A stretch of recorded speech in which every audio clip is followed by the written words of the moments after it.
Today we're talking about something that you probably do every day, at least every week, maybe every month, maybe never. I don't know your life. Anyway, we're talking about video games. Yes, video games. Again. Those things that make you happy, or sad, or angry, or bored. Those things that make you feel alive, or dead inside. Whether you play them on your computer, console, on your phone, or your toaster. Video games are not just games, they are also experiences. Experiences that can affect your brain in amazing and terrifying ways. Yes, you heard me right. Video games can literally alter the structure and function of your brain, for better or worse. How is that possible, you ask? As I'm sure you're aware, the brain is an organ. But it's a special type of organ. It's a plastic organ, meaning that it can adapt and reorganize itself in response to new experiences. This process is called neuroplasticity, and it's something that happens many times throughout your life. Neuroplasticity can be divided into two types, structural and functional. Structural neuroplasticity refers to changes in the physical shape and size of the brain's regions and connections. Picture it as the pieces of the brain getting bigger or smaller, and its connections, changing.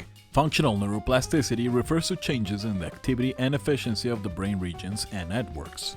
It's about the brain's workers getting better at their jobs and working together in new and improved ways. Both types of neuroplasticity can be influenced by video games, depending on the genre, duration, and intensity of gaming. Now let's go back a little. Structural neuroplasticity. Some studies have shown that playing video games can increase the volume and the function of several brain regions that are responsible for spatial orientation, memory formation, strategy planning, and fine motor control.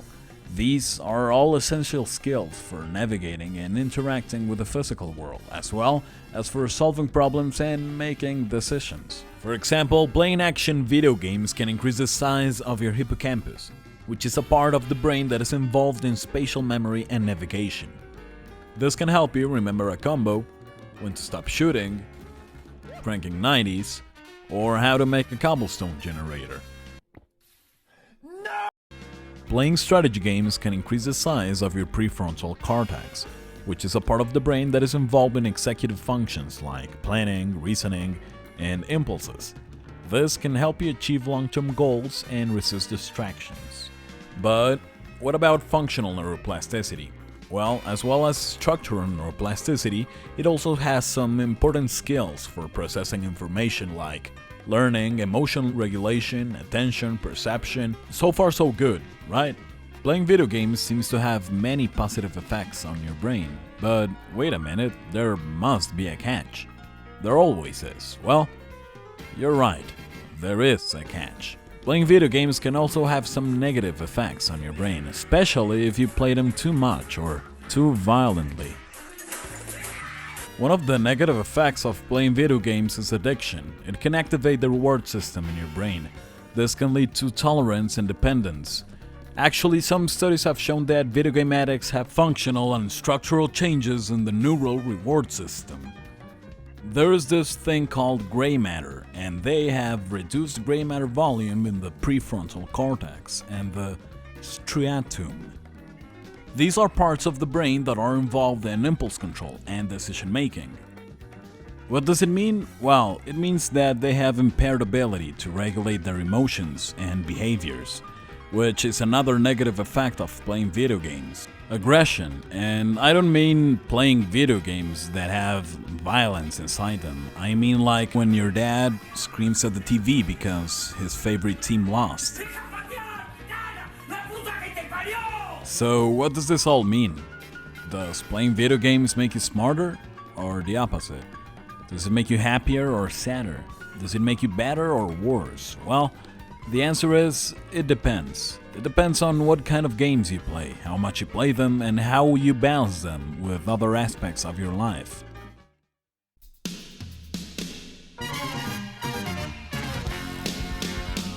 We've all known the thrill of a well-timed jump, the satisfaction of a perfectly executed combo, and the agony of a near miss, but what is a speedrun exactly? It is based on the idea of finding the fastest possible way to finish a game, or a part of a game, by exploiting its mechanics, glitches, and loopholes. Speedrunners often use tools such as timers, emulators, save states, hex editors, and cheat codes to optimize their runs and achieve results that would be impossible or extremely difficult otherwise. These tools are sometimes considered cheating by some gamers, but speedrunners argue that they are a part of the art and science of speedrunning. Speedrunning is not just about playing fast, but also about playing smart. They have to plan their routes carefully, taking into account factors such as enemy patterns, item locations, RNG, loading times, frame rates. They have to practice the runs repeatedly, memorizing every step and every input, and refining their strategies and techniques. They have to deal with pressure, frustration, failure, and luck as they attempt to break their own records or those of others. Yeah, I know what it is, alright, but I still don't understand the thrill of it. Well, to understand why we speedrun, we need to understand why we play games in general. They provide us with fun, but also with challenges. They stimulate our senses, our cognition. They offer us escapism, but also engagement. They appeal to our innate curiosity and drive for mastery. They activate our dopamine system, which regulates motivation and pleasure. They trigger our flow state, which is a state of optimal focus and immersion. Games are essentially complex systems that we learn to manipulate and master through trial and error, strategy, and tactics. Speedrunning is a way of playing games that exploits these processes and skills. It relies on our motor skills such as reaction time, coordination, and muscle memory. We've talked about how it engages our brain regions like the prefrontal cortex, but it also engages the cerebellum, which is responsible for timing and precision, the hippocampus, which is responsible for spatial navigation and memory, and the amygdala, which is responsible for emotion and stress. You see, my friends, the essence of speedrunning encapsulates the human quest for mastery. It's a testament for our boundless ambition, our desire to tame the unruly beast of complexity and emerge victorious on the other side. Just as the alchemists wanted to transform base metals into gold, speedrunners strive to transform mere buttons and joysticks into feats of unparalleled greatness. It's the pursuit of perfection that drives them, the relentless chase of a fleeting dream. But within this chase lies a paradox, the paradox of time itself. You see, my friends, time is a cruel mistress. Time is the ultimate limit, the ultimate challenge, the ultimate enemy.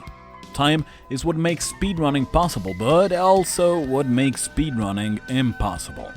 Time is what you're trying to beat, but time is what will always beat you.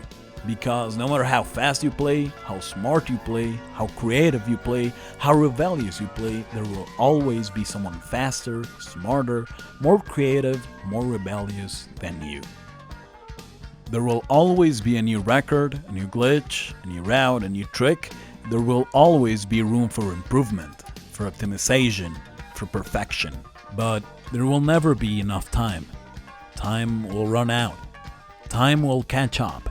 And one day you will realize that all your speedruns are meaningless, and all your records are forgotten, all your achievements are irrelevant, and all your glory is gone.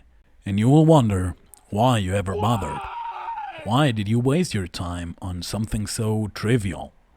Why did you devote your life on something so ephemeral? And then you will remember. You will remember the thrill of it, the thrill of discovering something new, the thrill of overcoming something hard, the thrill of achieving something great, the thrill of playing like a god. And you will smile, because you know that speedrunning was not a waste of time. It was a celebration of time, because you did not speedrun to escape time. You speedrun to embrace time, to make the most of it. So, make the most of it.